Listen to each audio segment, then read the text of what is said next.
तर धनंजय मुंडेंच्या विरोधामध्ये नेमका काय निकाल देण्यात आलेला आहे? तर धनंजय मुंडेंवर करुणा शर्मांनी केलेले आरोप कोर्टाकडून अंशतः मान्य करण्यात आलेले आहेत।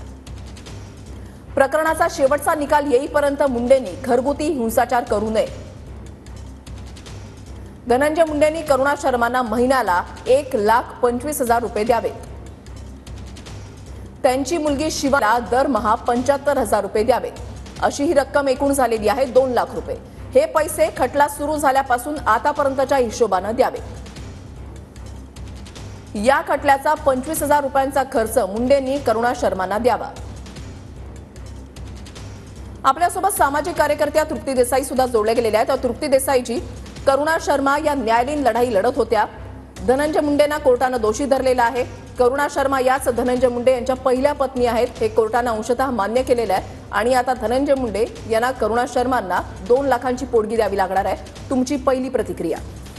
खरं तर करुणा शर्मांना न्याय मिळाला असंच म्हणावं लागेल, कारण करुणा शर्मा वारंवार सांगत होत्या की मी धनंजय मुंडेंची पहिली पत्नी आहे, माझ्यावर घरगुती हिंसाचार झालेला आहे, मला जे आहे तो त्रास देण्याचा प्रयत्न केला जातो, मला कोणताही जो आहे तो खर्च दिला जात नाही आणि त्या संदर्भामध्ये कुठलीही त्यांची दखल न घेतल्यामुळे त्या न्यायालयात गेलेल्या होत्या आणि आज मला वाटते की न्यायालयाने त्यांना योग्य न्याय दिलाय। आज त्यांना जी काही महिन्याला पोटगी असेल किंवा त्यांच्या मुलीचा जो काही खर्च असेल ते देण्याचं मान्य केलेलं आहे आणि मला वाटतं की धनंजय मुंडेंनी आता तरी जे आहे ते आरोप मान्य केले पाहिजेत। आज कोर्टामध्येच त्यांना दोषी ठरवण्यात आलेला आहे आणि करुणा शर्मांच्याच प्रकरणात नाही, अनेक अशी प्रकरणं जी काही पुढे येत आहेत, मला वाटते जर त्याच्यामध्ये न्यायालयीन लढाई किंवा जी काही अशा पद्धतीनं लढली तर निश्चितच पुरावे असतील तर 100% न्यायालय आपल्या बाजूने असतं। त्यामुळे करुणा मुंडेंना योग्य न्याय मिळाला। आणि करुणा शर्मा या दरवेळी सांगत होत्या की मी करुणा शर्मा नाही तर करुणा मुंडे आहे आणि तसाच उल्लेख सगळ्यांनी करावा। मला वाटते की सगळ्यांनी आता करुणा मुंडे असाच त्यांचा उल्लेख करणं गरजेचं पण आहे। तृप्ती देसाईजी, म्हणजे एकूणच संतोष देशमुख यांच्या प्रकरणामध्ये धनंजय मुंडे यांच्या राजीनाम्याची मागणी केली जाते। खंडणी, त्याच्यानंतर खून करणं आणि वाल्मिक कराड यांच्यासोबत असलेले संबंध, या प्रकरणामध्ये हे प्रकरण ताजं असतानाच आता करुणा शर्मा यांच्या बाजूने कोर्टाने निकाल देणं आणि घरगुती हिंसाचारामध्ये मंत्री धनंजय मुंडेंना दोषी धरणं म्हणजे हे फार गंभीर आहे।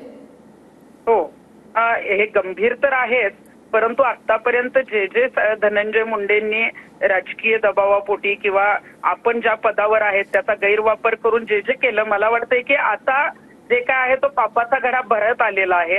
आज न्यायालयाचा पहिला निकाल आलाय आणि सगळ्यात महत्त्वाचं तर खंडणी प्रकरण, संतोष देशमुखांची ज्या क्रूरपणे हत्या झाली त्याच्यामध्ये वाल्मिक कराड हा धनंजय मुंडेंचा उजवा हात हे सगळ्यांना माहिती आहे आणि हे सगळं माहीत असून ही जी काही टोळी आहे ती धनंजय मुंडेंच्या जवळची आहे माहिती असून त्यांनी नैतिकतेनं राजीनामा देणं गरजेचं होतं, जो दिला गेला नाही। त्यानंतर आपण बघतोय की सगळे अनेक पुरावे त्यांच्या समोर आलेले आहेत जे सरकारच्या समोर दिले गेलेत, परंतु अजूनही त्यांचा राजीनामा होत नाही। पण ही सुरुवात आहे।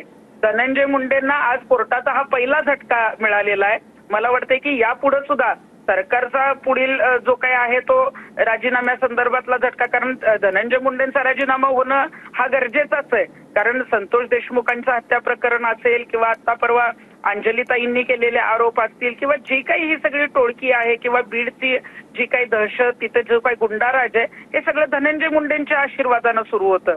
त्यामुळे मला वाटतं की त्यांचा राजीनामा होणं गरजेचं आहे आणि या संदर्भामध्ये कोर्टाचा हा निर्णय जो आहे तो पॉझिटिव्ह आलाय, त्यामुळे यापुढचे सुद्धा निर्णय आता सकारात्मक होतील आणि धनंजय मुंडेंचा राजीनामा हा लवकर होणं गरजेचं आहे। नक्कीच, धन्यवाद तृप्ती देसाईजी, तुम्ही आमच्याशी सविस्तर संवाद साधण्यासाठी आणि तुमची प्रतिक्रिया देण्यासाठी। तर सामाजिक कार्यकर्त्या तृप्ती देसाई सुद्धा आपल्या सोबत होत्या।